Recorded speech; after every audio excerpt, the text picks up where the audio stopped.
Hi, it's Miss Pritzlin. Over the break, I read this series, which was recommended to me by a student, and it was an awesome series.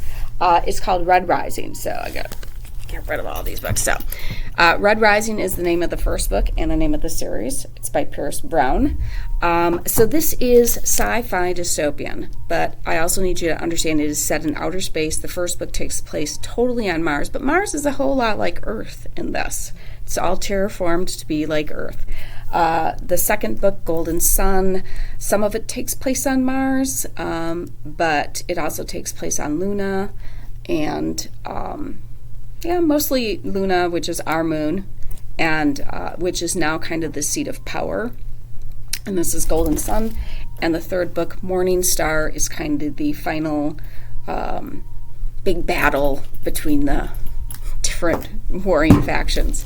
So, our main character is Darrow in this, and Darrow is a red citizen.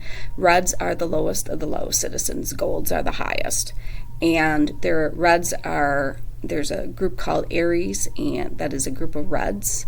But there are all other colors too. There are pinks and violets and yellows and grays and obsidians and all these. And they all have different things that they do in society. So like Darrow's group of reds, which are the lowest of the low, they are under the ground in Mars mining for helium-3, which is what is needed to terraform planets and moons within our solar system.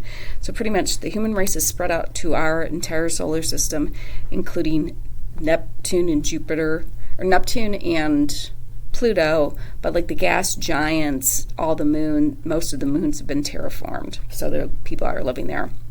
So highly recommend this. It's a great action-packed thriller. I was hesitant to compare things to the Hunger Games, but there is a Hunger Games feel to this because it is. It's about the uprising of the lower classes against the big higher class. So this one, what happens is Darrow, he kind of loses everything because of something happens and the Golds take away everything he cares about pretty much, and he is drawn into this uprising, and this uprising turns him into a Gold through something called carving. So he is turned from a red into a Gold, and that's quite an extensive process. And the goal is that he will take down the Golds by getting in. So the first thing he does in this book is to get back at them after he's been turned into a Gold is he is sent to the academy, where he does really super well on the test, like the best on the test.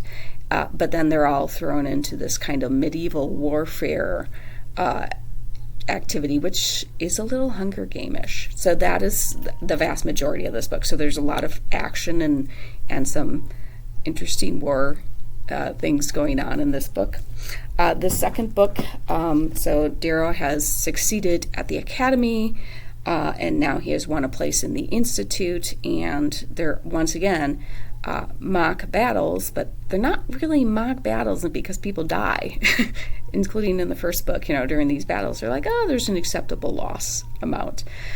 So he has accepted the patronage of the man who took away everything. But this man doesn't know who Darrow is, and that Darrow hates him, but he knows he needs to be close to him and get to bring him down.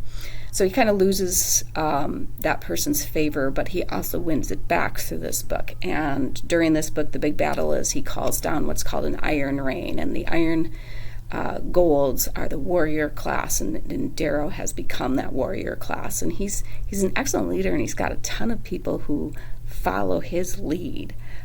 So he was a great pick for the Reds to be somebody to go in and stir things up. So this kind of ends with that Golden, that he does the Iron Rain, and there's a big battle and everything. Not everything goes perfectly well. And then the last book is the final battle between the Golds up here and the rebellion down here, which is consisted of reds, all the different colors, blues, greens, obsidians, but also some gold as well, who like know that their society needs to be reformed, that their society has gotten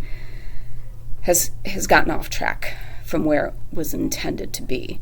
So I highly recommend this series. I really did enjoy it. Like I said, a student recommended it to me right before break, and I'm like, oh, I'm going to try it. I haven't done a sci-fi in a series in a while. This series is complete in and of itself, but Pierce Brown has written more books because these have been so popular. And like I said, even though it's set out in Mars, I think anybody who likes dystopian and like the Hunger Games, I'm definitely going to recommend this to some people who like Hunger Games, because I think while it's not set on Earth, Mars is a heck of a lot like a future Earth.